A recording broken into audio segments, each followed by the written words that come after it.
slow. Roll call, Bob. Here. Pam is absent and excused. Brian. Here. And Tyler. We have a quorum present. Number 2, approval of minutes from previous meetings. I'll make a motion to approve the minutes of the last meeting. I'll second that motion. This is just the one. We have a motion to approve, motion and a second to approve the minutes of the regular meeting Tuesday, May 11th, 2021. All in favor? Bob? Tyler? Aye. Brian? Aye. Motion carries. Number 3, claims and payroll.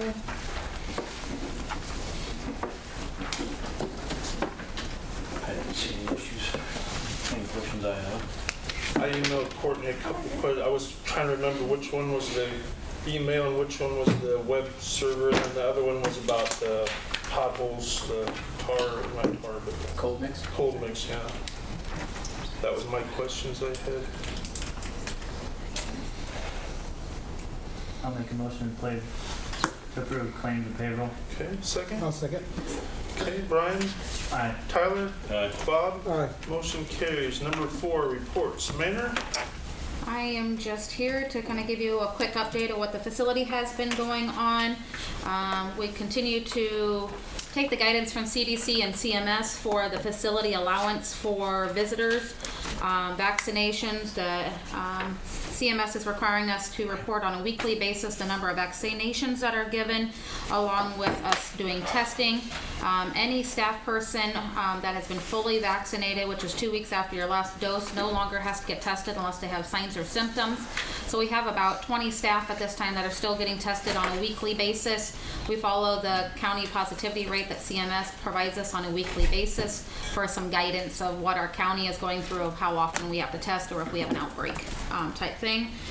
More and more visiting is allowed. Right now we are doing 10 to 4 Tuesday through Sunday, depending again if you're vaccinated or not, where you can visit in the building. We kind of have advanced that more than some of the other facilities based on a webinar today. A lot of people are still very strict on setting appointments, and that's what we were in the past, but we did open up a little bit more, hoping after another about 3 weeks I will do some allowance for children to finally be able to come in, because right now it's age 13. But are starting to see a little struggle of people just starting to come in the building when they want to, not following the rules, not wearing face masks. The staff and residents still are required, and visitors to wear face masks even if you're vaccinated in my facility at this time. Again, a lot of these rules CMS, CDC is requiring, along with the ICAP ICAP meetings that we attend on webinars. Got some positions open at this time. Like everybody else does. We've got RN, LPN, some dietary and activities. Diane Getz had her retirement party that I provided an invite to the city last week. We had a little small open house last Friday. She will remain on call kind of through the month of June. We're waiting to see once we get an admission for the nursing home side, because Jody Badette was hired as the replacement and we haven't had an admission. So to learn that process yet. But she's willing to help out in the meantime. As of Thursday, our assisted living will be full. We don't have any availability for any admissions. And the nursing home, we have 24 out of 39. It sounds like we're about on the same track as most facilities, just COVID hit hard. And then the admissions have been slow coming in for a while now, and that's kind of what's going out there right now in our area. We have some upcoming things happening. On July 5th is going to be our July 4th celebration. We have had a meeting with the CHI, Plainview Area Health System Foundation, and my own foundation, working out those details. So we will have on July 5th, which is Monday, which is classified as a holiday because 4th lands on a Sunday, so we're working out those details. We've kind of talked to the city about getting picnic tables up there. Maybe we'll have to do that Friday. Courtney, we kind of mentioned that to her at that foundation meeting. Maybe we can mow Friday morning and then we can get them up there Friday afternoon. We are going to have grill out hamburgers and hot dogs for a free will donation. Jerry Stingley will be playing from 6:30 to 9:30, and then we'll be shooting fireworks off. And that's again on the back side of the manor. We did this a couple years ago where the gazebo area is an assisted living. The residents will eat inside like they normally do, and then we will have them come outside. If you do plan on coming up and talking to some residents, you'll have to put your mask on at that time. So we're kind of just going to watch our residents very closely. Some won't choose to come out anyway, but again, a free will donation, a little bit for both foundations working together, something for the community to do. And we're going to have, again, hamburgers, hot dogs, baked beans, chips, root beer floats, bottled water, some yard games, some fun things for kids to do in the meantime, and adults listen to Jerry Stingley or have a dance off or something, I don't know. So any further questions, comments, concerns with the facility that you have? Your staffing, Julian, are people able to have days off and stuff? I mean, Yeah. Right now, there's 2 of us that are struggling using our PTO time based on our policy. The board had made a motion a couple months ago on some allowance there, but there's 2 of us. I'm one. With not having activity director for the last 7 months, I'm the activities director along with, a couple other positions right now. So that's where we're kind of struggling at, but we're able to get some time off. Census is down a little bit. Everybody knows it. You're done for the day, get out, And I've got a few stepping up plate helping me with some activities this week, and that's been great too. Okay. I don't have anything for you. Thank you for coming in. Yeah. Give us the report. Yep. And then the reason she said, I was gonna wait until she got here to say the reason, it was, none of you were on the council, but the previous council members had directed her not to come every month if there was nothing really that needed to be addressed that wasn't in the report, so that's why she hadn't been coming. But you guys let me know as a new council what you want, and I can be here then. I mean, at times there's really not a lot going on, and even not needing, certain times some meetings right now. A lot of it just COVID related, and that's just a lot of guidance from CMS and CDC right now. But I'll be happy to come, quarterly or something like that. Always is contract. My allowance is $20,000, just so you know. I can't spend anything over $20,000 without coming to you guys, so for approval. Good to know. Thank you. So just to confirm real quick, all the residents that will go outside for the 4th day, because we talked about this today, they have to wear their masks. Yes, we will kind of segregate them in some certain areas, but if they're with certain family members, which has happened in the past, I will have them wear a mask. Hopefully, well, depending what the weather's doing at that time, of Yeah, how quickly we'll bring them out type thing. Okay. Police chief?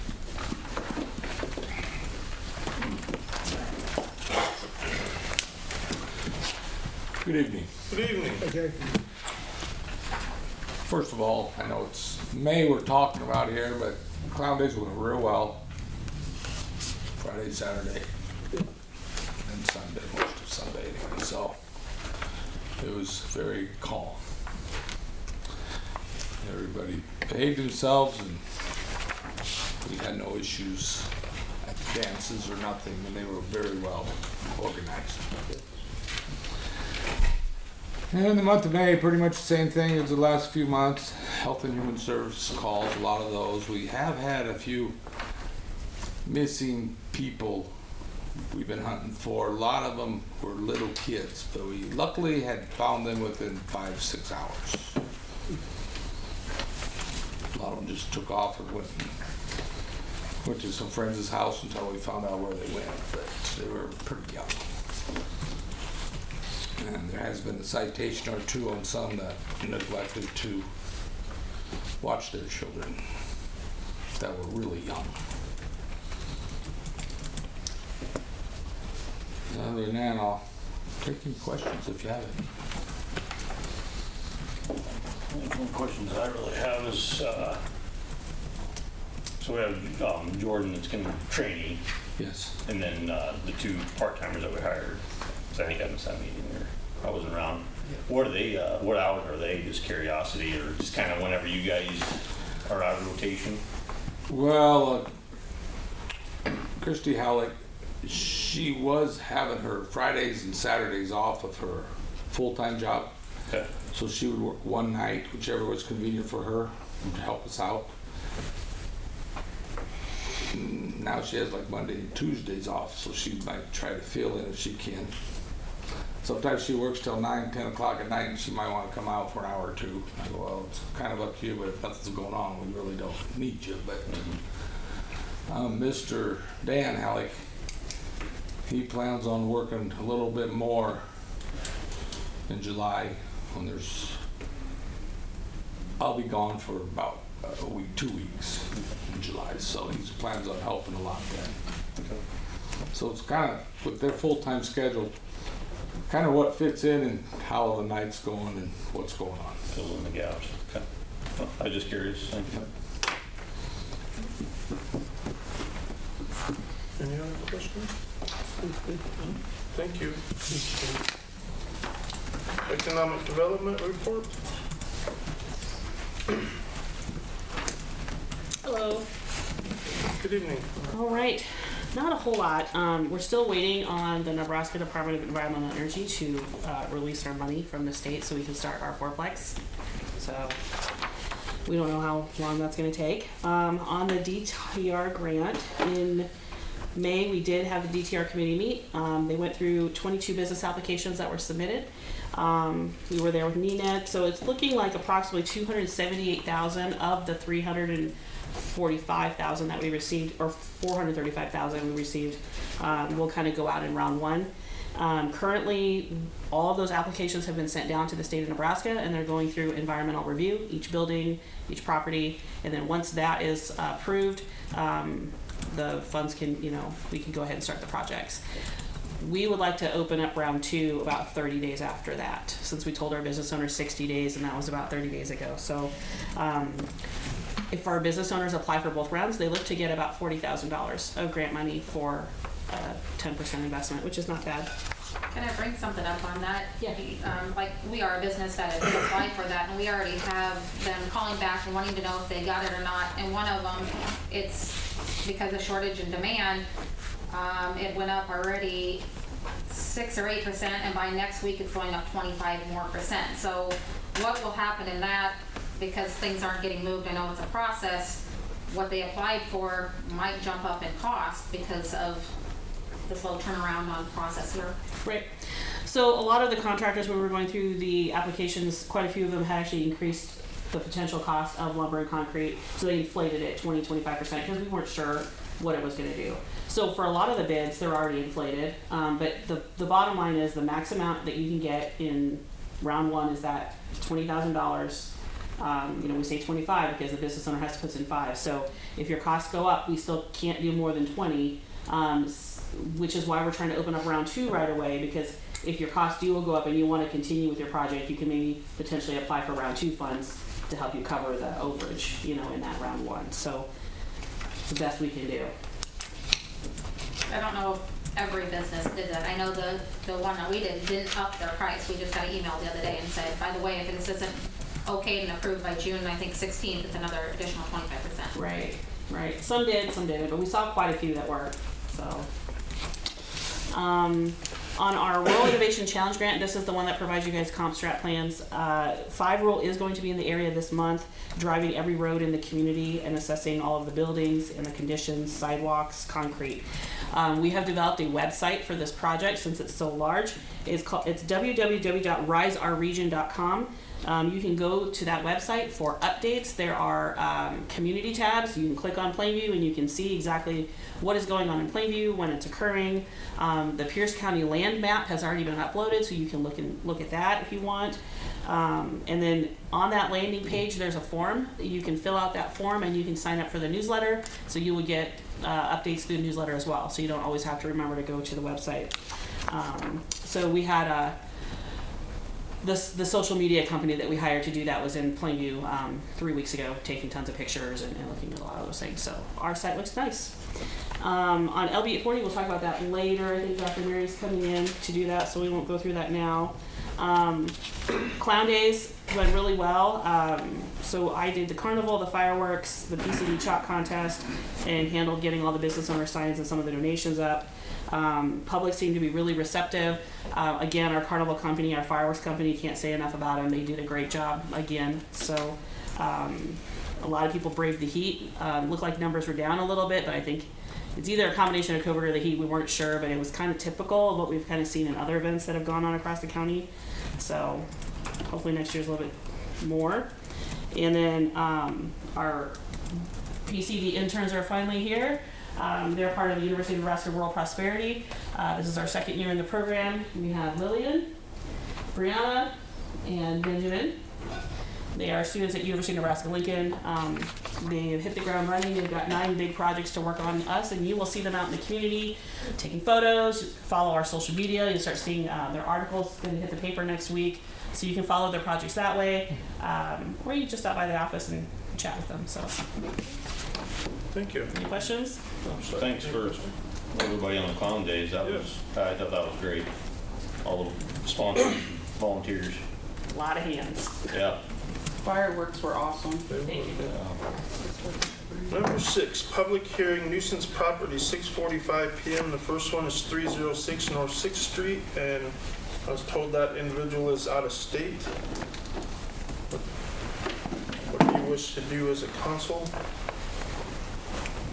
I talked with Courtney about making some kind of record of the city's position or your findings. Do we have any pictures or any certain findings on that property? I mean, there was a letter given to them, they have not complied, something to that effect. Somebody make a report that Courtney can make a record of, so we have something from the hearing. You've looked at the property, somebody's looked at the property, and you get something on the Nothing's record. been changed or applied with.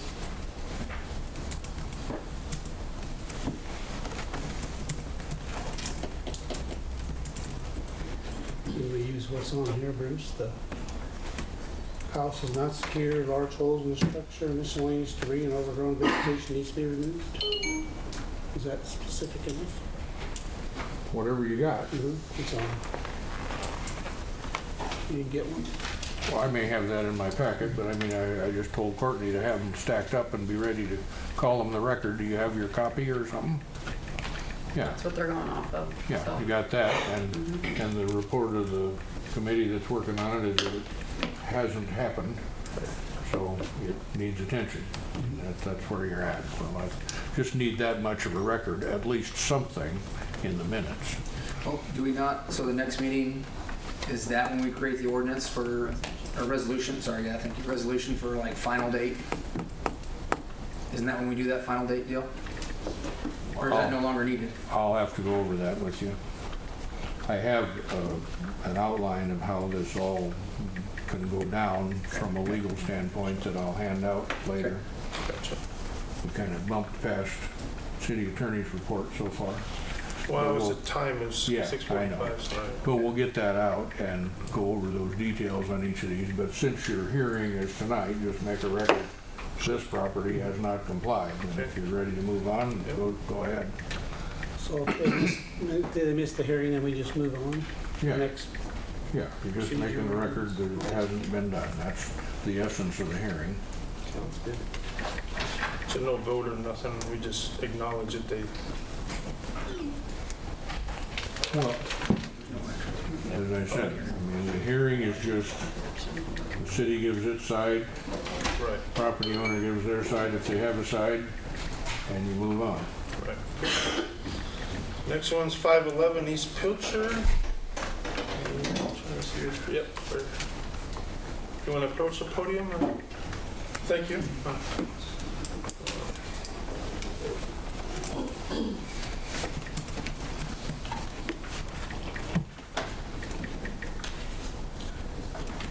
It just says miscellaneous garbage and debris on property needs to be properly disposed of. Don't know that I got any on my property, sir, honestly. So maybe you can be a little more prescriptive, I guess. It's across from Zion on the Yeah. north side, yeah. How are you doing? Go ahead. Oh, sure. You're Roger, right? Yes, sir. Okay. Yep. Roger, I drove by it. It looks a lot better than it has in the past, so I really don't see any issues personally with it, so thank you for Yep. picking up your stuff, cooperating with us. Really appreciate that. I don't know if anybody else has any disagreement with me, and that's fine, but No, but I was thank you. pleased with the progress you made. I appreciate that. So, awesome. Thank you very much. Thank you. Appreciate you coming to the meeting. Yes, sir. 214 South Maple, Mr. Keel, Michael.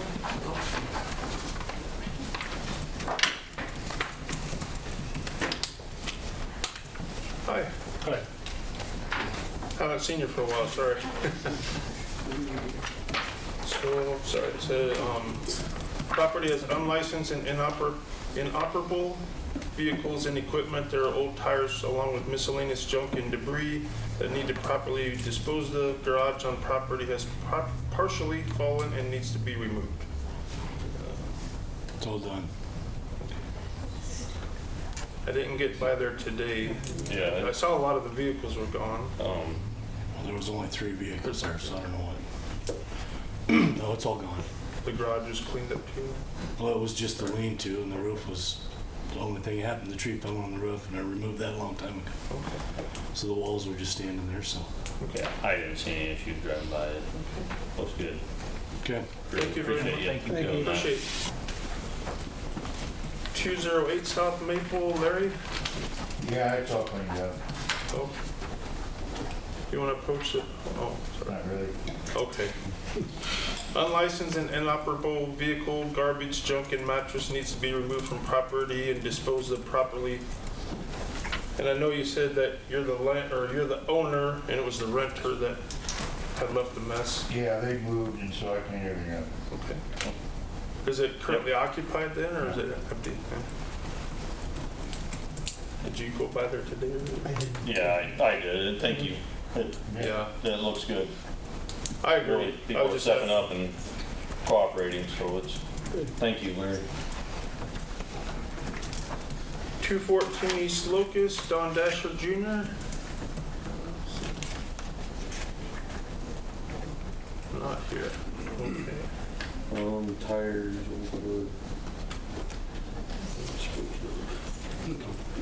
That is. That's the house. Like the blocks out the Family Dollar. Yeah. And then over just Louise. Is there? I didn't really see anything laying outside or nothing. The house. I think in the back and In the back. the windows up front were broken, stuff, I don't know.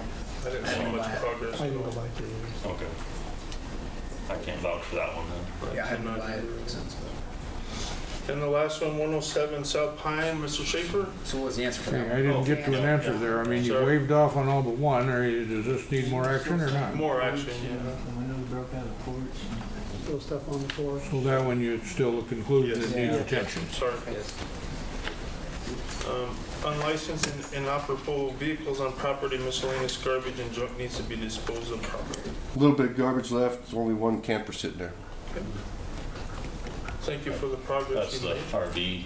Yeah, Okay. I don't know how much you're pushing on that, but that's a moot point anyway, he's not around anyway, so I'll get rid of this unit soon. Thank you. Thanks, Jeff.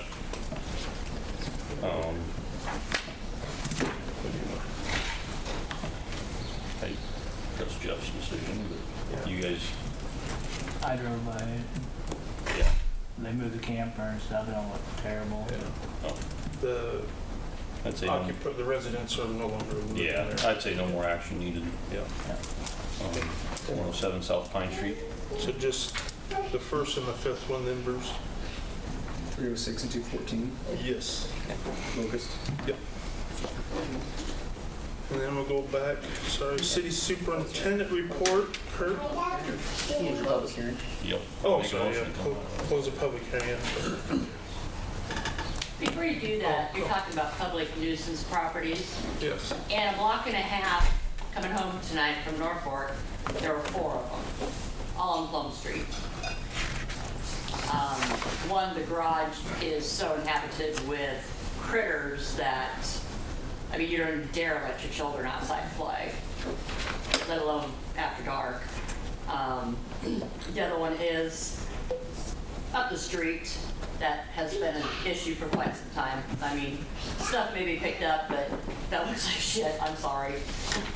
Then you've got down the street a little bit further, there's all kinds of cars tore apart up there and all that stuff. And then you've got a corner lot that I do believe the city might still own, that the grass is up to my hips.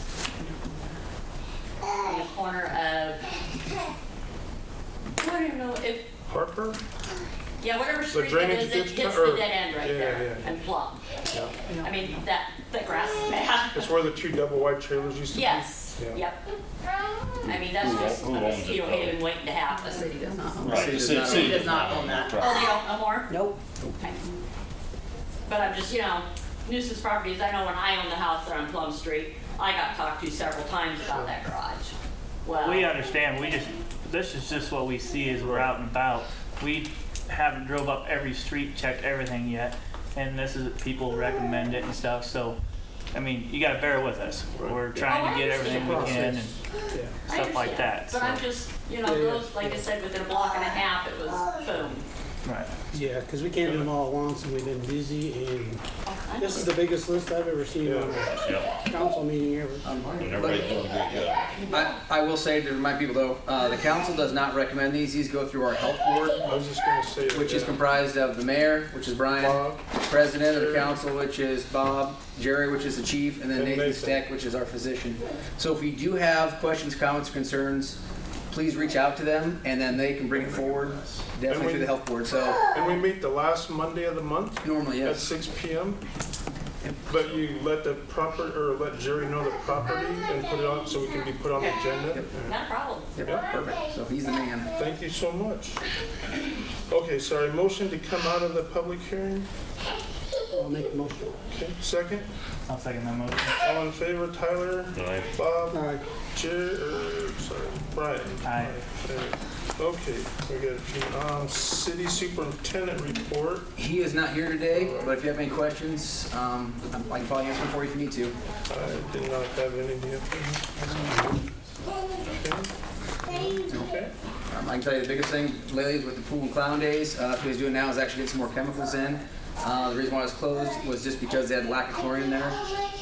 We assume a lot of it is probably, we had the triathlon, I'm sure none of those sweaty people went in there and shout, So it's the hot weather and the salt and the evaporation, and so it's resolved now. Did we get the globes for the band shop? We did not get to those. We do have some. We didn't have time to get to them. Okay. Our goal is to actually get them up before the band on the 16th. So. Sounds good. Thanks. City attorney, Mr. Curtis. The only thing I've got other than items on the agenda, everybody take one of these and then keep 2 or 3 at the office, get one to Jerry. This is a memo that we put out. I actually had Kyle work on a good part of it. I made a couple comments, but it would do you all well to just read through that. Kyle, shall we say, writes a bit more formally than I tend to. So some of it is kind of rehashing the code book, but nonetheless, read through it. It points out your alternatives on all these different things. Sure. And we'll probably be following up on a couple of these nuisance items now with another step of some sort. We'll have to talk to Jeremy and figure it out. But talk that over and get it to Jerry so they can use it for a reference. Nothing we'll do anything with tonight. And otherwise, I've just worked with Susan on a number of things. We got the marriage deal closed. Not much else other than what's on the agenda. Sure. Any questions? That's good. Thank you. The last report from the library board, they met last night in their regular monthly meeting, and at the end, Ms. Bramer submitted her retirement letter effective the end of August, so we will be hiring for a new children's librarian. And with that, it's 7 p.m. Dr. Mary, I'm going to give the LB 840 month, 6-month review. Yep. All right, sorry, I apologize. We just came from a T-ball game. Fine. But We're glad to have you here. well, yeah. In the last 6 months, we've done a few things. We've had a couple of loans to Pure Revival and Mary's, $114,000 total. And then we did a $21,000 one. Well, it's a student loan repayment to Ashley Denninger. We helped her with that to get that. That's my thing saying I need to be here. So there we go. All right. Otherwise, we've been working on a few other things around town, but those are kind of the big things we've done in the last 6 months, the big biggest projects. So Pure Revival is still working. They're working on getting open here. Yeah, and Mary's was just a normal loan. So, any questions? Any questions from the public? It's a public hearing. Your money at work. Any questions from the council?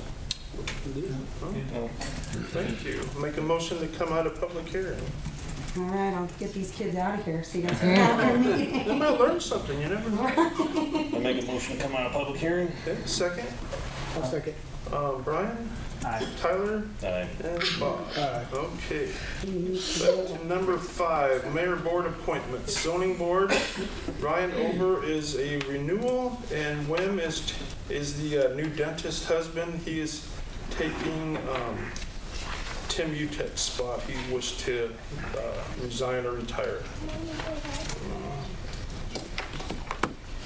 So Wim's only be 1 year because he's just taking over the last part of Tim's term.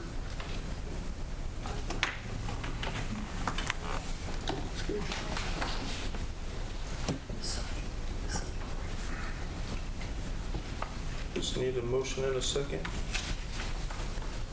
I'll make the motion to approve the mayor's appointments of Ryan Ober for 1 year term, or 3-year term, and is that William Wim. DeBoer for 1 year term on the zoning board. Okay, second. I'll second that motion. Okay, Brian? Aye. Bob? Aye. Tyler? Aye. Motion carries. Manor Board for 3, Jamie is a replacement, or is well, I'm sorry, yeah. Continuing, then Joan and Meg are replacing Norma White, who wished to retire, and Chris Bonner, who is moving out of state. I make a motion to appoint Manor Board Meg Anderson, Joan Alexander, and Jamie Norris for a 3-year term. Okay, second. I'll second. Okay, Bob? Aye. Tyler? Aye. Brian? Aye. Motion carries, and Handy Van, Judy is a renewal. Make a motion to renew Judy for the Handy Van 4-year term. Okay, second. I'll second that motion. Okay, Tyler? Aye. Brian? Aye. And Bob? Aye. Motion carries. I gotta stop for a second Okay. though. Chris Bonner would have renewed next year, so his only been a 1-year term that was needed to replace that. So I keep my terms going how they should be. It should have been a 3-year term. Sorry, I just caught that. And that was Joan Alexander for that one.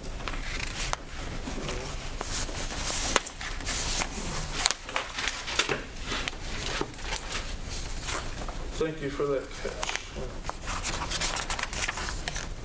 Okay. Number 8, discussion action for health board recommendations for nuisance properties. So how it works, Nancy, or for the public, is the health board meets, gives the recommendation of the council, so that's the first set, and then the one on number 9 would be the second one, and then the one that we had on number 6 is the third level. So the 6 that we recommended, the first one is the Plainview Gould's Edition, which is basically the old trailer court a block north of the fire hall.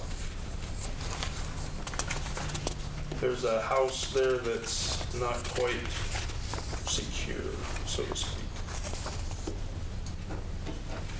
The majority of the remaining lot has been cleaned up.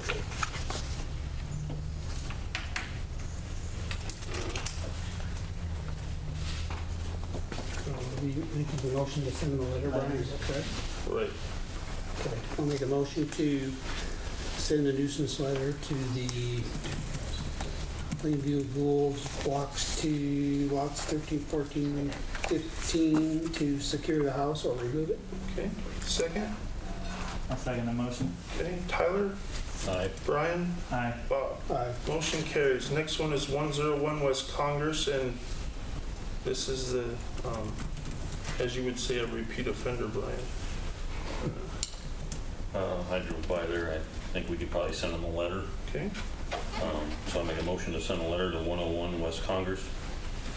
Second. I'll second that motion. Bob? Aye. Brian? Aye. Tyler? Aye. Motion carries. Next one is 106 West Locust. And that is another one that was before you were on the council, was on the list. Yep. I make a motion to send a letter to 106 West Locust Okay. about the nuisance. Second. I'll second that motion. Okay, Bob, Aye. Tyler, Aye. and Brian. Aye. Motion carries. 104 South Elm. Once again, I go by it, mattress out there yet, so I think we just need to send a letter to see if they clean it up for us. Make a motion to send a letter to 104 South Elm Street. Okay, second. I'll second that motion. Second, Brian, Aye. Tyler, Aye. and Bob. Aye. Motion carries. 807 East Park Avenue. That's the old Mary's. Yeah, and they are, right? You here? Yeah. If they want, do you wish to ask them any questions? Well, I guess the big concern is the journey I was driving around, is all the vehicles accumulating there. Okay. And generally other stuff too. Seems like some stuff got brought back. And initially you guys really cleaned it up. But now all the vehicles are, I guess, not good. I believe the vehicles have been transported from one of the other nuisance properties that you had on your list earlier. I'll address it with my mom, but I didn't want to say that, but that was kind of my gut feeling also. So yeah, either way, though, they get. Thank you for speaking. I think there's some broken windows in that one building too, but. Yeah. I make a motion to send a letter to 807, about the 807 East Park Avenue residence or business place. Business plan. I'll second. About the nuisance. Yeah. I'll second, Brian. Okay. Brian, Aye. Bob, Aye. and Tyler. Aye. Motion carries. In 302 South Main. That's the big one. Yeah. Not to, so is that your other brother that owns that one? The old Great Plains Lumberyard building? Next to the Historical Museum way south? James. Yeah. If it's James's, it's that. Yeah, okay. Well, I'm just curious. Yep. Okay. So I would definitely make a motion to send a letter. Okay. This letter. Second? I'll second that motion. Okay. Brian, Aye. Tyler, Aye. and Bob. Aye. Okay. I would, Go ahead. Yeah. I'm sorry, motion No. passed. I was gonna make a comment about, so like the way we send these letters out, because I know some people are probably thinking, the people who came to public hearings, they came in, they said, oh, we're done. Well, if they're done, they probably wouldn't even have to show up, but it's nice that they do. But the reason why it's done and they still get the letters is because they get such a long time to clean these things up. So we're trying to give people, so essentially it went to the health board, it got recommended here, so that's, no, it's at the end of the month. So it's 2 weeks, it comes here, then we send out a letter if it sees fit, and that's usually the first time a property owner would really know that they're being watched, essentially. So then we actually give them till the next meeting, which is 30 days. And then they decide if they haven't cleaned it up, if we go for a public hearing, so they get another 30 days. And then we used to file on a resolution, which may alter now, I haven't read the memo. So I just want to state that there's usually ample time for people to clean things up. So just because people get letters and they go to public hearings, it's not the end of the world. It's really actually a great thing for them to get time to make things happen. So just so you know. So with that said, number 9, discussion action. So these were the ones that we made a motion that got the letters last month. The first one is 105 South King. Cindy? You wish to speak about what you cleaned up or have done? It's a work in progress. I mean, I've been working on it. It's a work in progress. She got rid of the white pickup and got the roof patched on the garage. And as I said, it's a work in progress. So it's up to you what you want to do to continue to watch or take her off the list. It's your choice. I'd say if she's making progress, I'd say continue to watch. Okay. Well, the pickup's gone. All and the efforts roof are is appreciated. tinned and Yeah. You wish to have it on next month then, just to see how the Yeah, progress sounds is? good, Brian. Is that okay, So that it's we public come back hearing? next month just to see how the progress is? Sounds good. Bring it forward, man. Okay, that's a motion, sorry, in a second. So are we, so then we're motioning it's time to go to public hearings, right? This is the next So step? public hearing, you're just gonna revisit it? Just next month? revisit. Just revisit. Yeah. Just revisit it, so no. She's making progress, so it's good. Did you second that, Brian? Sorry. I'll think of it. Okay. Sorry, who Tyler? made that motion? Oh, Bob did, sorry. I got lost in it. I was watching their head nod. Aye. Sorry. Brian? Aye. Bob? Aye. Okay, motion carries. The next one is 205 North 7th, and I don't believe they're here, all right? Which on these are not required to be. Right. Okay. I haven't seen a lot of progress with that. Yeah, a little cleanup could be done yet, so. I'd like to see a motion to bring to a public hearing. Okay, I'll second. okay. Motion for public hearing next month, Brian, Aye. Bob, Aye. and Tyler. Aye. Okay. 103 North Pine Street.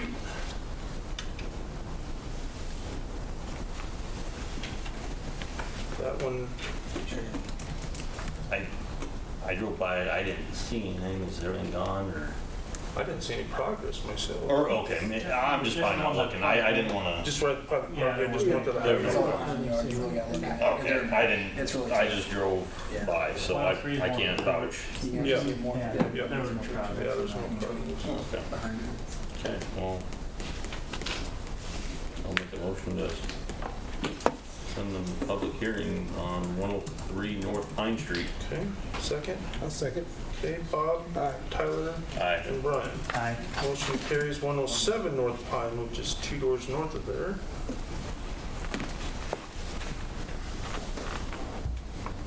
That Motion one, again to send a public hearing on 107 North Pine Street. okay. Second. I'll second that motion. Okay, Bob, Aye. Brian, Aye. and Tyler. Aye. Motion carries. 604 East Park. He started a little bit, but still has a long ways to go, I think. I will speak for this Oh, one. okay. So Kevin has been in my office multiple times talking about it. He has actually cleaned up a ton back there. He opened up the building and put a lot of things in. There is a couple trailers back there. The thing he was still unaware of is the extremely tall fence. So he claims back in the day, and I know this is all hearsay back in the day, but Holton and Bruce Yostin and him were in a meeting, and they somewhere found that there's this commercial screening of who knows how high. I have never found it in our zoning book. I don't know if they Googled it or where it came up at. I told them that we said it was by the fence, but I said I would bring it forward, tell his story, and he is fully aware that if you guys still want him to return back to what's in our zoning book, that's what will happen. But he would like to know, and I told him I couldn't tell him an answer without talking to you guys. So otherwise, he has made great progress back there. Yeah, I think the fence needs to be, up to code. Yep, which I think is Yeah. 8 foot high for his I max. appreciate Because of the cleaning it fact up, that- but Just it because of looks the fact like, that it looks ridiculous. Yep. no. So. That's what I will let him know. My recommendation. Yeah. Is that a Are we public gonna hearing? revisit that, or we want to send a public hearing? If he's working on it, we can revisit it, but the fence though, That needs to that's be- a separate. I wouldn't deal. take him out, but a revisit would be nice because he has put a lot of effort into it, and he's Yeah. come talking quite a few times. So Yeah.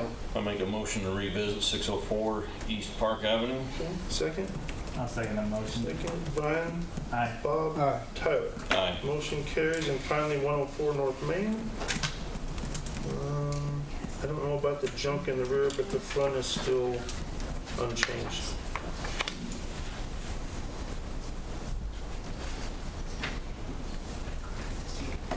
Vouch for this one, I didn't look at it. Oh, there, yeah, it's still there. The front's still there, I just didn't get a chance to go down the alley.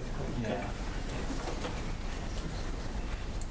I'll make a motion to have a public hearing for 104 North Main. Second. Okay, Bob, Aye. Tyler, Aye. Brian. Aye. Motion carries. Can I ask, are you gonna make a new motion on that 3-year term?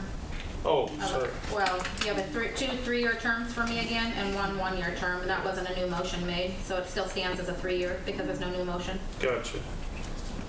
On the Cancel the other one? Yeah, on the manor board for Joan Alexander, it should be a 1-year term instead of a 3-year term. I'll make the re-motion for the manor board to appoint Meg Anderson and Jamie Norris for 3-year terms and Joan Alexander for a 1-year term. Okay, second. I'll second that motion. Okay, Tyler, Aye. Bob, Aye. and Brian. Aye. Motion carries. Thank you. You're very welcome. Number 10, discussion action approval of CDBG 20-DTR-005 drawdown number 2 in the amount of $885. Just their admin fees for April for the DTR grant. I just get your approval before I pay it.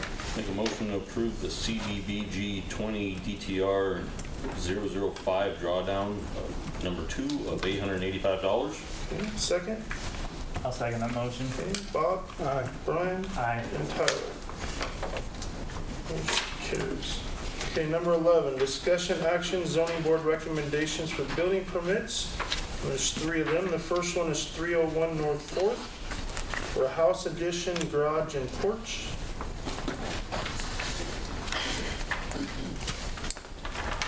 I'll make a motion to approve 301 North 4th, house addition, garage and porch. Second that. Second. All in favor, Tyler, Aye. Brian, Aye. and Bob. Aye. Motion carries. 301 East Locust for a fence.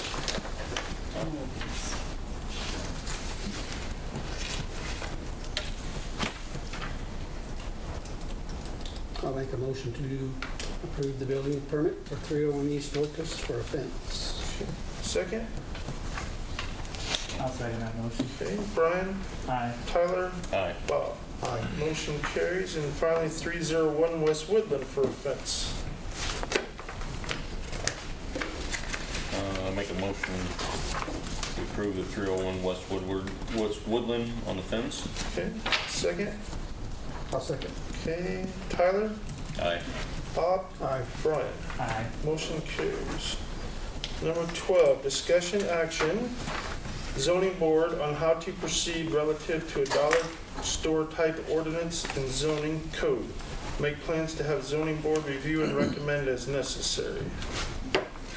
And you see the ordinance we have, number 964. Now let me introduce it for you, and then I don't know, do we have anybody from the zoning board Chad's here. Chad's here to speak? So they can pop up. They can pop up for a minute. Well, or stand up and say, oh yeah, or whatever you wish. I mean, we received a letter from a big Omaha law firm, you knew that was critical of the, shall we say, dollar store ordinance, regulating how many and how far dollar stores can be apart in Plainview. They are of the opinion that they can make legal challenges to that ordinance. Anytime you restrict business expansion, you could make those arguments. How serious they will be remains to be seen, but they have hired a large law firm in Omaha to write an 8-page letter setting forth all of their arguments. It seems they are somewhat serious. We have talked to the zoning, I have talked to the zoning board, brought it back to them. They're generally of the opinion, as Susan presented, that this is probably not a good thing to have too many dollar stores too close together in a little town. I gathered that the zoning board was still in support of the concept. I just want the council to know that we're kind of at the forefront here, and these folks have announced statewide they intend a huge expansion and to build a lot of stores.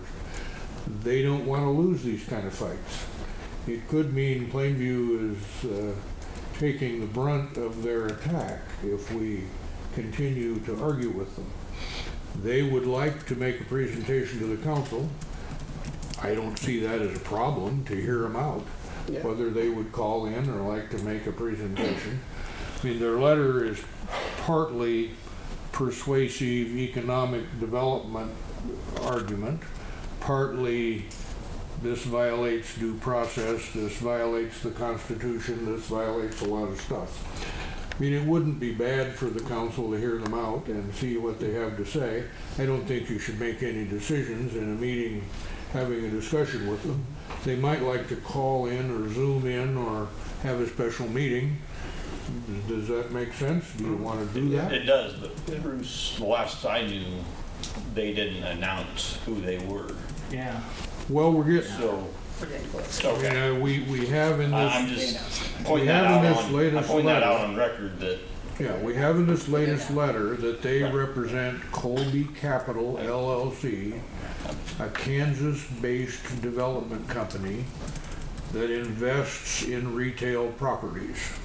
And they're the ones that intend to try to come. And we could certainly get a copy of this letter. The council doesn't have this yet, huh? Not yet, no. It would be well if you would all read it before we have another meeting with them. Courtney could certainly distribute copies and the public would be entitled to see them also. They're public record that the city has received the letter. So that would be well if you would read it over. And we could write them back and tell them we don't really agree with all your stuff, but we're willing to hear you out and continue the conversation, at least for a while.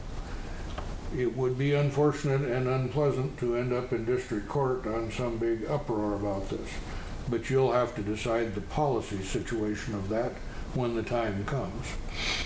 I've also checked with the city's liability insurance carriers, and defending a city ordinance is something they would participate in. In fact, they've given me a guy's name to talk to and see if we want any co-counsel type advice on the ticket of the insurance company, but subject to a deductible, which they tell me is $1,500. We'd have to look that up. But that's a cheap way to get equal representation and not have the city attorney's office have to do all that. And so we probably should look at that too. I have in fact sent a package of material to this reference they gave me and asked for comments before we respond. But if the first response is contact these guys and tell them we'll talk to you as soon as we can line it up, perhaps we should do that. Let them have their say. That would be a good starter, at least, in corresponding with them. If that's okay, do you want to try and come up with 2 or 3 prospective dates? My calendar is rotten the rest of this month, I know too, but they want to do something fairly soon. I guess I could get dates from them and Courtney could do the round robin of can we get up enough to attend. Probably have to be Zoom. I doubt if they would come, but I don't know. I can get in touch with them if that's okay. Does their store have a name? Is it, What's did that? they say what the name of this store would be? Well, this it's, corporation? from what we understand, they have cited in here that their investment would be a Dollar General store. The same thing that Susan got from the rumor mill initially. And that the city's response, they feel, is unfair to them, and they would be an asset, and they would be all of this stuff. And they'd like to tell you about it. Before we agree on setting a date or something, zoning board want to comment on it? We agreed with that there needs to be some type of a resolution in there for us to be able to do this. We with the board, working together with the zoning board, we have no problem doing it. And I guess that's part 2 for tonight, is just authority, if you wish, for me or the city attorney's office to proceed further with the zoning board, see if they would like to put their oar in the water, fine tune the zoning code any further from this original ordinance standpoint. If it should be somehow different than it is, if we're going to change the zoning code, you're supposed to get a recommendation from the zoning board. This was just a blanket city ordinance that we passed to get it done. So if we could have a motion to authorize working with the zoning board this next month to see if we should fine tune this and line up a meeting with these folks. I think that'd be the steps for tonight. Okay. I'll make that motion. Okay, second. I'll second that motion. Any further discussion? Tyler? Aye. Bob? Aye. Brian? Aye. Motion carries. Okay. Thanks, Chad. Number 13, discussion action updates to City of Plainview layout plan. We haven't gotten any farther. We actually just think we need to try to get a hold of all the entities, the fire department and hospitals and everything, just kind of have a big group meeting to fine tune it. So we haven't got that far yet. We've been busy, but I forgot to ask you, Julian, are you available for a meeting sometime for the city emergency plan? Okay. so we'll start sending out emails and stuff. And if any of you guys want to be on there, let me know and I can add you to an email we'll send out to try. Food for thought on that draft plan. I have not read it in great detail, but it seems to me to be a draft plan for St. Louis or Dallas. It's very generic. Not Very Plainview. Very poorly written. It's got the mayor contacting the mayor. Well, it does, and there's a few problems like that, but if you count up, I think the police chief has 34 duties. Yeah. He's gonna be really, really busy. I mean, it needs to be simplified. So look hard at that when you get to doing it.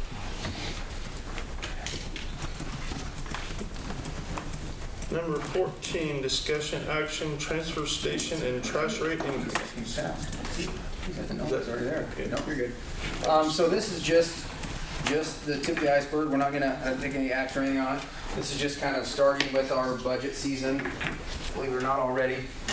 Maybe a computer that won't work. So we've just been starting over. We've been looking at our transfer rates, and this is. It's not gonna turn on. That's gonna be. Hold on. It was on earlier, right? Yep. It's warmed up. Okay. And so this is very rough, very preliminary.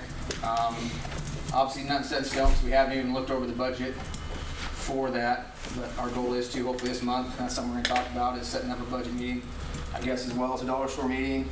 I guess as well as a layout meeting. So. Sounds like a busy night. Mm-hmm. Feeling sick that night already, so. Maybe it won't. Oh, there we go. So I'm just going to give this just a real rough, quick presentation. I won't waste too much time on it. Pretty simple math here. We have the transportation and trash increases. Essentially, I'm going to call them increases, but that doesn't mean that they have to be at all.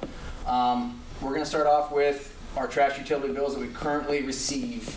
As of this year, is about $73,725. The cost of Bud's contract is obviously $57,024, and that's a 5-year contract. So the way I thought it up in my mind on how it'd be most fair to make sure that it's equality on that budget line is the tonnage. So in 2019, Bud's collected 640 tons from the people of this community. We actually sent off 5,819 tons to Jackson, which means that the city actually produces 11% of our entire tonnage that goes out of the transfer station. So as we go down, you can see, and this is just obviously an estimated budget I threw together real quick, but it's actually less expense than it was last year by about like $6,000 or $7,000. So if we have expenses, total expense line item for the transfer status trash is around $452,000, $100,000. We minus the Bud's cost out of there because that's not fair to take, just 11%. Hey, yeah, 11% out of that cost. That leaves us with $395,000 roughly. 11% of that is $43,000, then minus the $16,000, which is left over from paying Buds out of our total $73,000. It's pretty simple math. At the end of the day, we're about $27,000 short to pay our share to make cost break even. So essentially, to get that done, and I'm not going to go through the whole rigmarole, maybe I can even get it done. Essentially, to get that cost done, we'd have to add about $3.50 to each one of our totes and dumpsters to make up that $26,000 or $27,000. That's just a rough estimate from a quick thing I threw together for what next year's budget could look like. Like I said, this number here. Okay, I'll So this number here, for the 452,000, that's actually less than what this current year's expenses are in our budget. So that's gonna be pretty dang close, we think. So just for future reference, we'll be looking at that for rates. As we go down, we can talk about the transfer station itself. So what's left of that after buds is that $395,000, which was right up here too. So obviously, if there's 11% from our trash, there's 89% left over for the income or the expenses for the transfer station itself. So to fulfill the budget, we're obviously around $15,000 short. This would only need to be about a $3 a ton increase. It's 65 currently. We could go to 68. So it'd be a possible $3 on increase. I know it's kind of early on, and kind of silly that we're bringing it up now, but this is starting to get people rolling, starting to get people expecting that this could be happening. Giving people a heads up, getting something to chew on. Hopefully we can discuss this and some other topics for our budget meeting in June. Some main topics, and we'll start going over this. But I guess if anybody from the public or council or anything wants to start coming in and seeing me, have ideas, topics, think they got great ideas how we can keep cutting the budget to make no raises, I'm here to listen. So Yeah, you switch the people coming in to $10 a ton instead of $3.50, and it makes up that plus more, and they'll pay it because they're not going to drive an hour around going to Norfolk, and they've all raised their rates too. So I just switch it to $10 per ton for all those other people and call it good. Yep. Good plan. those are the things we can talk about. Yep. So I can look that up for a budget meeting. I will say right now, even at what we do now, our city doesn't even break even to pay for at cost to dump at Jackson. But it's a perk of having a transfer station in your city. I'm not denying. That's why I said I'm more than happy to look at that direction. That's what I'm here for. Any other? I mean, I don't know if it'll be $10, but I can look at whatever the shortfall is to put it all on the transfer. So yeah, I guess in the next week or two, if anybody has any more ideas, hit me up, and then hopefully we can set up a time for a budget meeting. So pretty simple. Can I just say something? Absolutely. Do you remember how long ago we've had that transfer station? 25 years, would you say? You would know that answer better than I would. Well, it's 20 at least. But when Mr. Culver first proposed this transfer station, he proposed that it would be self-sustaining. Sustaining. Yeah. It's just interesting. I know rates have gone up and all, and things have changed. It's just interesting that the sell on that was, this is really great for Plainview. Well, the transfer station actually is self-sustaining, so it doesn't take any money from taxes. So it is self-sustaining, or it has been. We actually have a rate increase coming from Jackson starting in July. There was a mix-up when they transferred over, so they actually sold out last year. It was LP Gill, now it's Waste Connections, right? Is it Waste Management. Or Waste Management. Waste Management, excuse me. And so when they first sent out last year, they said, your rate's going to be $42 a ton. And all this, and now they send out, you're gonna add $2 more. Well, I contacted them, and they actually put us on a contract rate, which were actually cheaper than that. And so we actually don't fulfill into their normal rate structure. That actually was a benefit to us, but that's why our numbers and figures were kind of off from last year. I'm just saying, I think we sold a good bill of sales on that, because it was supposed to support so well that it could pay for the whole entire ball program. That's how good it was. Oh my, that's a little above and beyond self-sustaining. Yes, it was. See, and I agree with Brian. If we're gonna do that, we should make money. Or else why would we even do it? You know what I mean? We should be making money off of that transfer station. The closest places are O'Neill, Norfolk, Newman Grove, but you're looking over an hour extra drive, and it's gonna cost them just as much. If people don't want to come here, if they quit coming, then we just won't do it. Right? We just get rid of all that. We should be making money out of that. The biggest expense items that are going to be coming up is we had a semi truck that went down this year. It wasn't impeached by any means, but it's definitely not impeached now, so we're down to one. And then I don't know if anyone's actually been out there and dumped, but the backhoe that we have there that pushes things in and packs it, it takes more oil than it actually uses it. I mean, it about leaks through there. And the parts, it's older and dirt, and the parts we can't even find anymore, so it's duct tape, baling wire. And so we're waiting on the day for it not to operate. So that's also a cost that's going to be in there, is a different backhoe and a semi Maybe trailer. we should look at not even doing it. Just worry about ourselves. And then just transferring our own garbage to Jackson? Yep. I can look into that. That's get by with one truck then. I don't know, something to think about. I mean, there's no reason that I can sure it present should that. cost the city money. So I can tell you right now, if you're gonna do that, well, no, I shouldn't say that because operating costs will be like that. I will look into that. Because then the cost for the citizens would be whatever it costs to run that truck and the driver and keep the equipment. I mean, Do we have any contracts with these outside communities to accept? Nope, there is no contracts. They have the right to go and come as they please. The only contract we have is with Buds, and that's mandating that they have to come to our transfer station, which they would love to go to their own, but we actually mandate to come to ours. So, if you're reading more about that, I can even look into having them take our trash to Newman Grove if you want to. Something to think about. Or Meadow Grove, sorry. Newman Grove. All those names. So I'll look at all those aspects for us. Yeah. Okay. Number 15, discussion, action, possible updates to ordinance regulating chickens in city limits. We have a couple drafts for you to look at. The discussion didn't give us any guidance on content. Again, Kyle worked on this some. I looked at these. His suggestion here, and what we've got for you to look at, is a system that would say instead of chickens are banned, chickens are generally banned unless you have a permit, and charge some nominal fee to have a permit and have chickens on certain requirements. This is one version. Handing down. That didn't seem very thick. Maybe I didn't get all the copies. This is more. Was there just a couple? Yeah. This is the rest of them.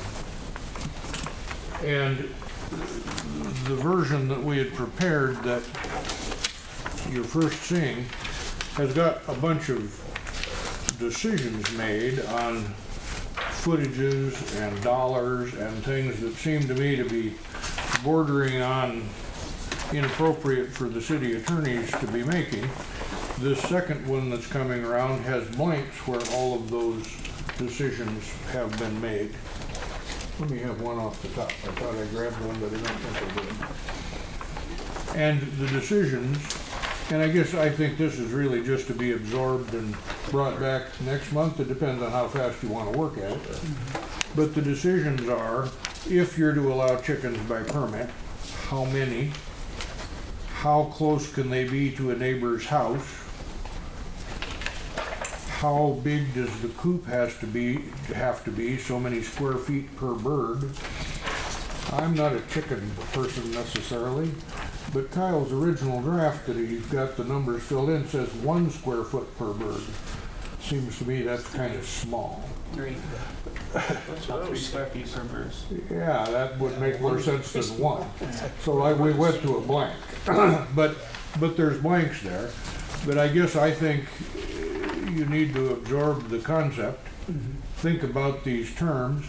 I don't know if you want to have a committee talk about it. But we just came up with this as a formula that would give you a way to regulate chickens and still keep them orderly and cleaned up. I mean, our old system right now simply has, those that are there are in violation, but they're grandfathered and they can continue. That's a pretty sketchy way to proceed, I'll give you that. This would have a new system that has a permit system. You'd have to apply, say you're going to do it right, pay a little fee, and then, sure, you can have chickens. Do you want us to think about it in any other way? Do you want to do a committee? What do you want to do to move forward? I think the permit's a good idea. That way, and they have to get it every year, really. That way, if they don't keep them right and seem to have problems, they don't get a permit and they have to get rid of them. Yeah, in that sense, it'd be kind of like a special use permit. Right. It only goes for a while, and you got to keep up the good work, or you don't get the permit. Makes sense. That would make some sense. I did some research. I went to many different towns and looked at their ordinances for chickens. Most of them would allow 4 chickens, was there 4 to 6, and most of them were 3 foot per chicken. You had to have a covered runway for them. They had to be from dusk to dawn, they had to be inside. You had to have your chicken feed in a covered container so animals couldn't get into it. Most everybody had a permit. It had to be 25 feet 10 feet from a property line, anywhere from 50 to 100 feet from a building. So I think if you're going to do this, I mean, and then it has to be properly ventilated, the building has to be structured. Who's going to do this? Who's going to monitor to make sure that everything is okay? Because the chickens that were next to me were not monitored. And if I remember right, when we grandfathered those in, once the chickens died, they were not to be replaced. According to the ordinance, there is no grandfathering in both of these council members. Yes, there is. 2013, there was four people could have, and it's got the numbers of the It chickens. doesn't say that in the ordinance, does It's it? in the meeting minutes. No, you don't pass a law that says things are grandfathered in. It The just- law was they're banned. But if people had them at the time it was passed, then arguably they're grandfathered in and they could continue. The thought now, though, is to change that and allow for these permits. I mean, What year was that, Vicki? 2013. And what year did you move to town? Me, 2001. Okay. But there was 4 people that were only grandfathered in. right, well, and all those things that you checked off on permits and so on, Yes. those are the sorts of things that are in this draft. This was prepared with those kind of thoughts in mind, but it needs some attention. Do you want to, do you want a committee to work on it? I mean, it's really not my place or Kyle's place or the city attorney at all to come up with the policy. Who's going to monitor it? That is an entirely separate question. It needs to be But- monitored. Okay, so, We so have- let's take the dog deal. Yeah, we have that same Down the thing road. on dog kennels. Okay, how many people have come in and licensed their dogs lately or done the follow-up? I honestly don't. I mean, I honestly haven't looked lately. okay. Um, Are we at 200 tags? No. Right. I got a house right next to me to the south, to the south, that has a fence that I don't know how it keeps both the dangerous dogs. I know one's a pit bull, I don't know what the other one is. I mean, we're not following that regulation, so why are we gonna follow chicken regulation? Well, we should ban all dogs. It's the same concept. Whatever we need to do. If But people we're sure are- not, Yeah, I but mean, we're not seriously. following a simple law now. I mean, that's what I have a hard time with. But Vicky's point is good. Somebody's got to supervise it. Going down there. Okay. Okay, but Jerry said in the last meeting, you don't really want to do that, do you? I don't want to go measure people's chicken coops in my yard. Or determine the noise, like how Right. loud is too loud, or what's the smell, like is it too much, like. I guess everybody has their own opinion on that. Right. Exactly. You know, So he you had got some valid COVID, you don't points smell, last right? night. Everybody has their own opinion, and some people complain just to complain. Well, if you're gonna talk about noise, I mean, there's people hot running around. You hear trains all night long. You hear people mowing, weed eating. But there's noise throughout the day. If anyone knows anything about chickens, when it turns evening, chickens go into their nest and they sit there all night long. They will just sleep and stay there. They don't make noise. Not at night. In the day, they may make a little noise. If you have a rooster in there, they're gonna make a lot of noise, but we're not allowing roosters. I guess from the economic development standpoint, we've been spending a lot of time trying to clean up this town. A lot of effort's been made by a lot of different groups of people. We're really working on getting our valuations up. And I just see that for the few people that would be responsible and good with it, there's just too many people that wouldn't. It would be impossible, I think, to police. And then you've got people getting into animal husbandry that don't know anything about them. Then you have animal cruelty issues, and I just see it being a problem. We already got a problem with the dogs. I think in the days where you had to raise something to eat, maybe it was imperative that you have something to eat. But we have a lot of free food giveaways that there's no reason that you have to raise a chicken that you're not going to take care of, except eat it. Well, you like to have them around, though. If you like to have them around, then you go with the cat. What's the dog. difference between having a pet chicken or a pet dog? Seriously. Correct. There's no You have difference. the same rules, I And agree. and I have no problem with chickens. Yep. I mean, and the noise thing, you know, other than the rooster was no problem. For me, it's who's going to maintain this and make sure that it is, I mean, I know Bob has a wonderful chicken coop and well ventilated and all that. But who's gonna monitor it to those, like, was next to me? Well, Because most towns, they had more than 18 chickens was what they permit allowed. most towns that have such rules have a designated animal control officer. They don't send the police out to measure chicken coops, they send the animal control officer. Yes. If somebody was operating without a permit and the permit was required, they would send the police to give them a ticket. That would be the sole function of the police. Someone else would monitor the other aspects. And we, as Tyler points out, we have the same issues with the rules on dog kennels as you would have with these chicken coops. Somebody's got to monitor it for it to be effective.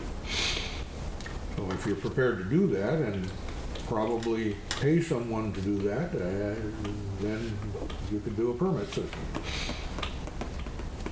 As it is, we're just coasting along. If anybody is operating and has chickens that did not have them when the ordinance banning them was passed, they could be stopped because the ordinance says they can't have them. Does this come under the health board at all? Well, it can under certain circumstances, just like all of the cleanup things. The specifics matter with each case. You know, every chicken coop in town is going to be different. You gotta look at the details and look at the rules. That's what Jerry brought up about the health board was smell, manure. That's where he was getting at with the health board was. I mean, some towns even had that the coops had to be cleaned every 7 days and that you couldn't sell the eggs from your chickens. I mean, it's amazing how many different rules there are that you can have for the chickens. So you're gonna have a lot of rules to go through. You can sell your eggs as long as you get a egg number through the state. Well, I mean, that was just one town said you could, that was the ban, you couldn't sell the eggs. Yeah. I think it was because of salmonella. Yeah, Some of the could things be. that spread from That's it. why you gotta get an egg number. You're not supposed to get rid of them unless you have an egg number. Right.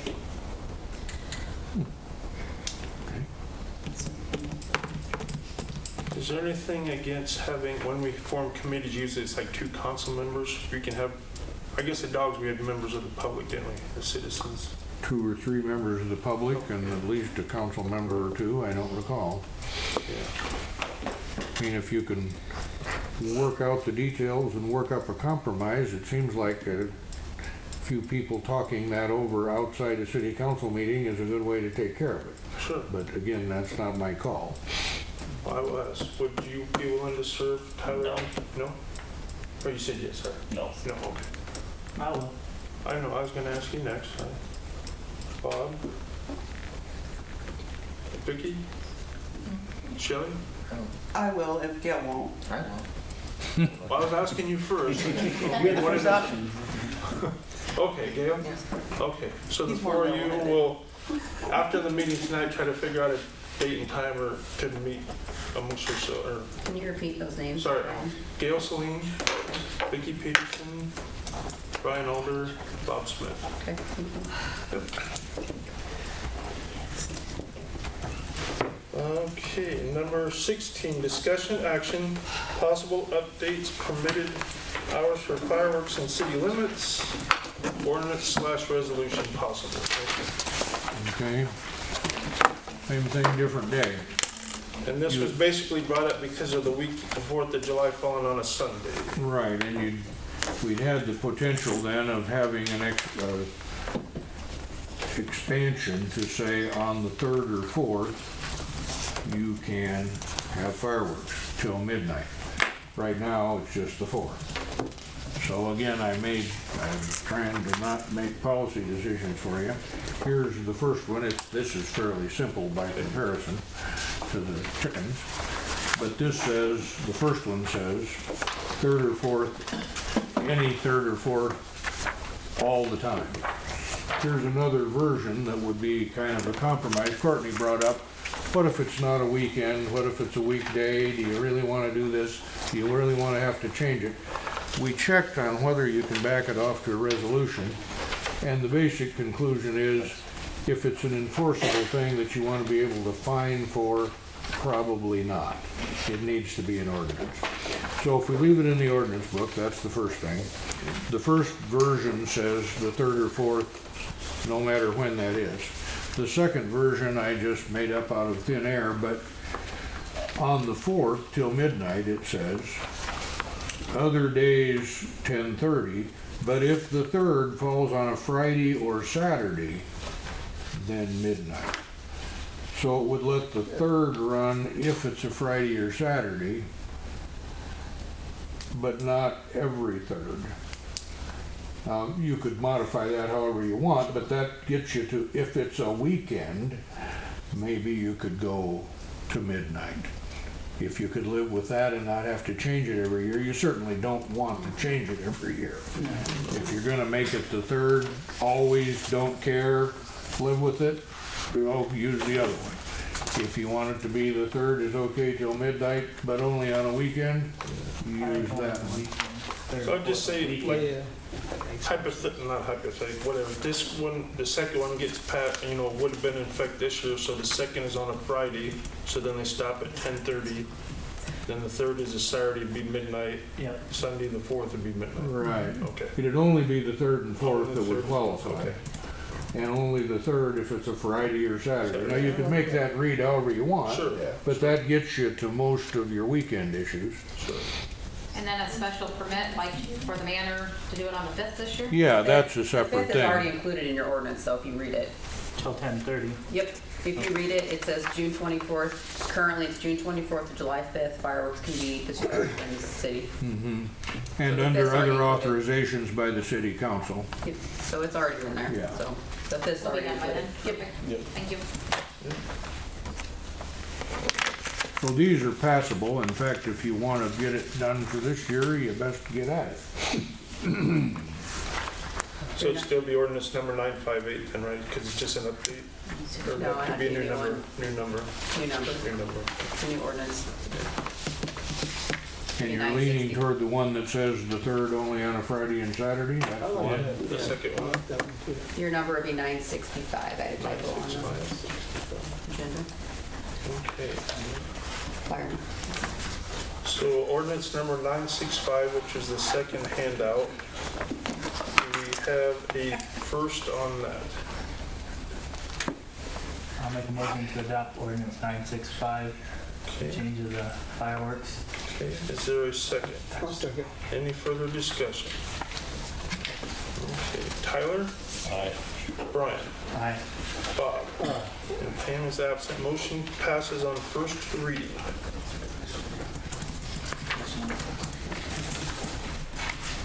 You have to say it again if you want it in effect this year. Pass the second, third, and fourth, or Second, third. yeah. second, third? Yeah. Make a motion to pass the second, third reading of the ordinance 965.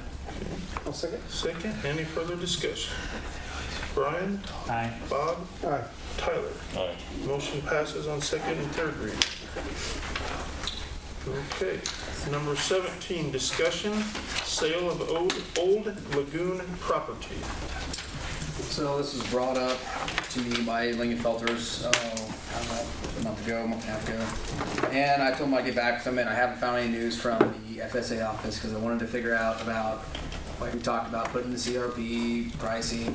FSA office pretty much told me that they don't have any information right now because with Biden changing to 30 and 30, they took away all their data and they haven't given it back to them yet because they don't know what the price is going to be, the incentive programs. So I don't know. I can't tell you what they pay for an acre, for CRP, for anything like that. And so Lingenfelters wanted to obviously buy it because they want to connect to theirs. And I said, I'll get back to them when I found out what's going on. Didn't find anything, didn't get back to them. They obviously hit up Brian and they hit up Pam. They both called me and they wanted to be on the agenda. So here we're talking about it. I don't have any information for the CRP side. I did get a hold of the state with our permits. If we choose to sell it, either all of it or just part of it, we have to change our permits. It's not a huge deal. It can be done if we so choose to just take some paperwork. They would, if they bought part of it, they would have to fence it off, and they said you would want to, when you sell it with the stipulation that they have to fence in between them, or we could sell it with them owning it all, and we have to go do stipulations on closing costs and things like that on permits. So it's a possibility either way. In my mind, I really haven't made a decision or anything to propose. I have nothing here, so but that's why it's here on the agenda. And remember, other than Jeremy's practical problems, you've got the basic sale of real estate issues. You have to pass a resolution to sell it on a public sale and allow for bids or allow for a minimum, whatever you want to say. I mean, probably you've only got one buyer here, but you have to make it available. And I informed all that too. League of Fuckers know all that. I told them all that, yep. Well, if you want a resolution to start the ball, we could have it next month. But if you don't want to do it at all, Sorry, I say personally, I'd like to, in my mind, I'd like to hear what FSA would be willing to do CRP, because essentially, they were talking, some goes up to, if you guys are interested in that, some goes up to 160, and who knows what they come up to, so you might be financially better off going that way, but we don't know right now. top end of most CRP, I've got some going right now is 150 to 200. East of here, it gets quite a little higher. Per acre. Per acre.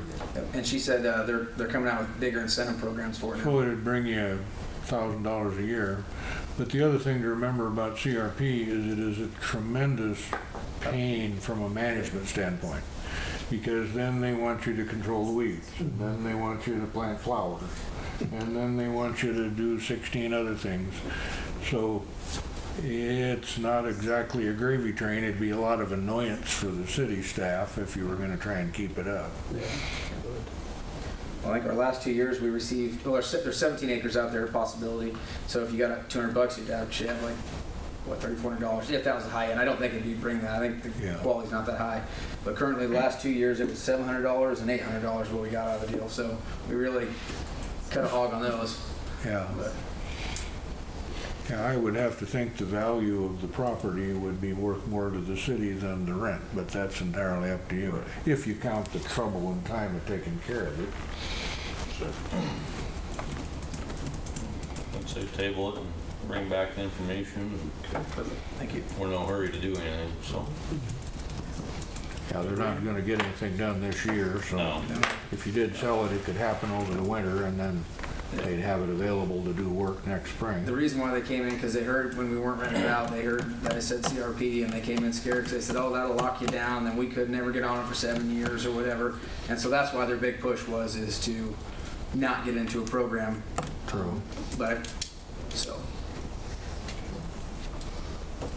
All right.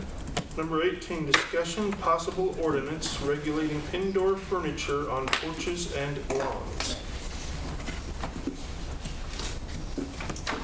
Bob from the health board. Yep. Yeah, we discussed it at the health board meeting, and we've had discussions before about what constitutes indoor furniture on the porch, like grandma's rocking chair, or Couches. but I guess basically what we're looking at is regular in-house, inside the house sofas and chairs. At least one of the properties tonight has indoor furniture that's on their porch. So you mean like upholstered things? Yeah. Yeah, and we talked about furniture on porches, you know, if it's not made to stand out in the weather, then There's items you can buy in stores that specifically say outdoor patio furniture. Well, that's the problem. Buy at the store. Right. A lot of these houses we look at, they're not gonna buy nothing. They're gonna do what they wanna do. Right. yeah. But, I mean, if we need a separate one, or we just include that with the nuisance, when we write up places, I don't know. I think we just include it in Yeah. nuisance, because I think some people want to sit on something a little more comfortable as long as they have a covered porch. And I think if it's in the yard, that's part of the nuisance. And I mean, we can pick and choose and go, hey, this is that one on over there. Yeah. That, Yeah, I think it could be included. We're just talking about the ones that if they get wet and mold and mildewy, whatever, hopefully the people aren't sitting on it, but then again, that's their choice, so it's. Right. Like I said, there's a difference between having a covered porch and, enclosed. We could do it through the nuisance property. I used to do it to the nuisance. What do property. you, look over your outline from earlier tonight, but remember, if it's dilapidated or wet or deteriorating, well, then it's a nuisance for all those reasons. So that'd happen pretty fast for a lot of what you're talking about. You say that, but then it goes into Jerry's nose on chickens. Well, who's gonna inspect this couch? Are you gonna go lay on it? No, that's what I'm saying. That's exactly what we're talking about. Yeah, it's going to go back into the nose on Jerry's nose on chickens. Is it or does it not? What happens when they put it on their porch after a while, it's going to be cluttered and a nuisance. It's not going to be as much as the smell really bad as it will be, but believe me, the people that would do a lot of this, after a while, the whole porch is going to be cluttered with everything. We could easily enough amend the nuisance code to just mention such furniture as one of the nuisances, if you wanted to do that. And just throw it in the pile in the list of things we might tell you we don't like. Yeah, that makes sense. Rather than have a separate law about it. That makes sense. You want to look at something like that next month? Absolutely. Yeah, I think so. That's good, Bruce.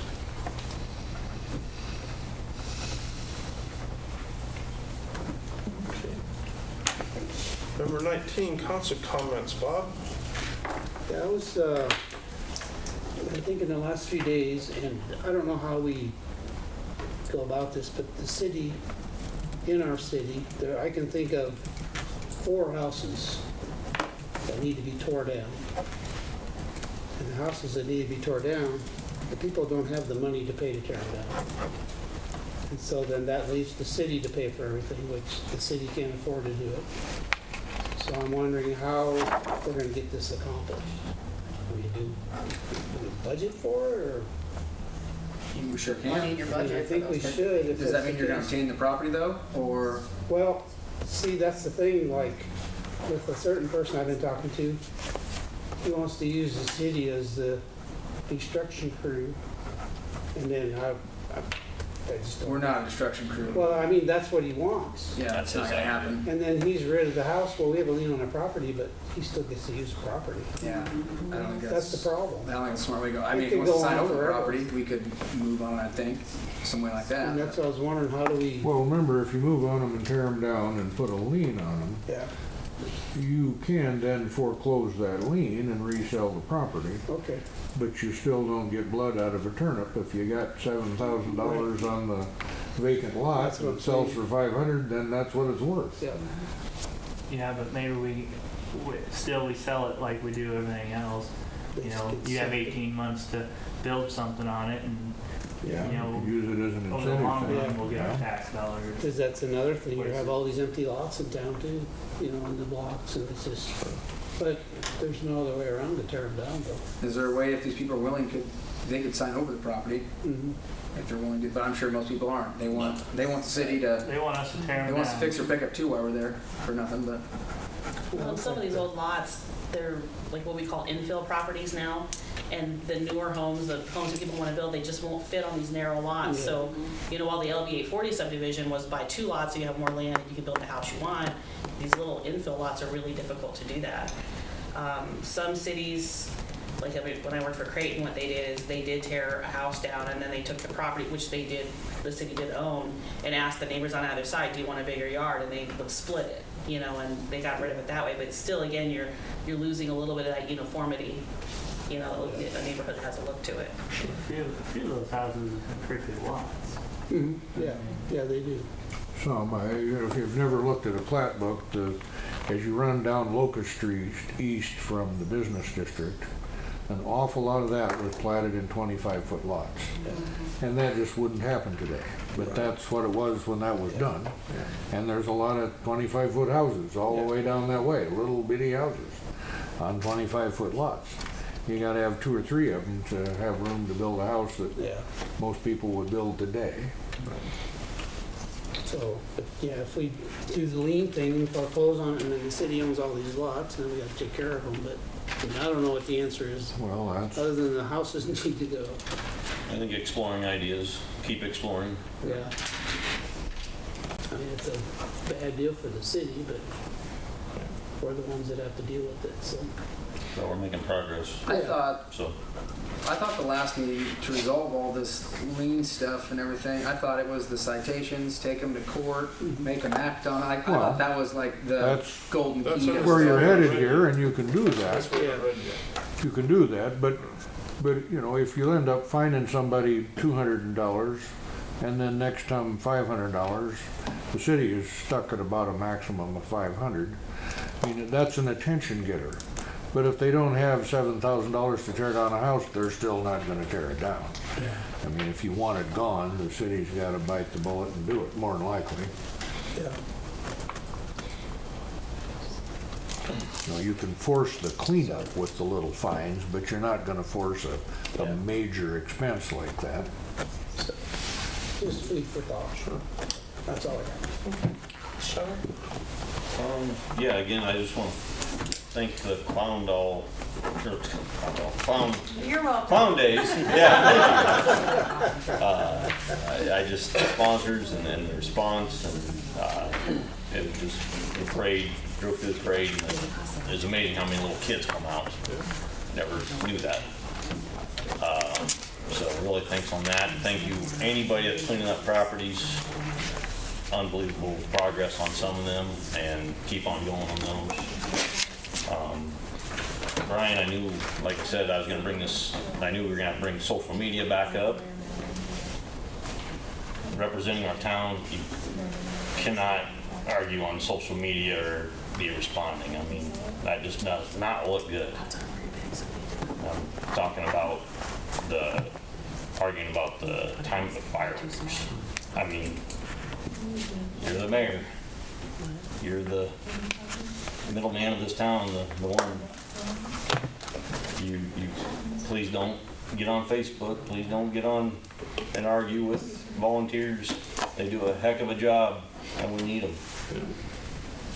So if you got stuff to say, you need to go directly to a committee, or you don't need to keep doing this. So I know a few months ago we had to visit about some stuff too, so please don't. And I'll keep on bringing it up if we have to. It That's looks all I have. bad for our town. Yes. So, thank you. That's all I have. Ryan? Tyler pretty much said everything about Clown Go. Clown And the people cleaning up. I really appreciate it. You know, if you need help, ask. I mean, I'm sure there's people who will help. So. We are going to expand, so keep looking at us. I want to thank the city for cleaning up those vacant lots too, mowing the weeds. Very much appreciated. Looks really nice. They did an awesome job. Can we ask about the Civil War little thing that's going to go on in the Memorial Park? If those that didn't read it in the paper. I didn't know either. I didn't know what you're talking about. Did you not read last week's paper? No. On the back page, left hand I'm not gonna say side? that on tape, so no. Brooke, I did not read your paper last week. 11 o'clock a.m. Saturday, June 12th. Sons of the Grand Army of the Republic will have a ceremony, a memorial ceremony for Ransom Kyle, K-I-L-E, who was the last Civil War veteran to be buried in our cemetery. June 16th, the band will be here at the band show. June 16th, yeah. I don't know the time that starts. 6:30. 6:30, thank you. Free concert. Free concert, yes. And everybody Yep, can come that'll be awesome. and enjoy our lovely painted band show. It's very nice. We did get a lot of compliments for our park all around. I know we did get the globes up and I was upset about it, but we didn't have time. But most of the park, we got a lot of compliments on it, so. And electricity to that little Electricity to the shed. shelter is back. Yay, The good. headache, that's Perfect. back. Yeah. So, I would say thank you to Jeremy for running the barbecue, for not being part of Clown Days for 10 years, getting thrown under the bus. The way he you wouldn't did. thank me if you heard me cussing about You it. did a good job. So thank you, Jeremy. I don't think we have any fallback this year, but I had an opportunity to go down with my granddaughters to learn some hitting things out. I had not had the reason to go down to the softball fields for many years. It's really, really a lovely facility. They've done a lot of good things. The disappointing part was, I will tell you first, the good part is that all of the dugouts were clean. So the coaches are telling the kids, you have to clean out the dugout. Somebody forgot their glove, but oh well. It must be those other people that come down there. There's a lot of garbage, and not because there wasn't enough garbage cans. Maybe we should have a little class on how you take apart a little part of your piece. Don't throw it on the floor and put it in the bag. It was just amazing to me. So for 2.5 hours, I picked up garbage while they pitched. Thank you. Yeah, but it's kind of disappointing to have such a wonderful facility and not have anybody really appreciate it. And we did get a lot of compliments this weekend from the players, and the parents. What a nice facility, and the concession stand they loved, and the bleachers and covered, the sandbox. It's great. One of the nicest in the area. I want to thank Jeremy. I saw him out Sure you do. prior to town days, working with the guys, doing the electricity down at the park here, shelter, and it was just nice to see you out there, Jeremy, using your skills and. I'll pay you $10 a stand now. Okay. He's the one who mowed the lot. I'll give you 5. I didn't know a lot, but I'll give you 5. I'll give you 5.